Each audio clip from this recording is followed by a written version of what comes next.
నిదురలో నీ కల చూసి తుళ్ళిపడిన ఎదకి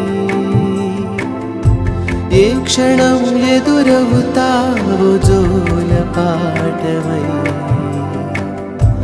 ఆకలని అడగక ముందే నోటి ముద్ద నువ్వై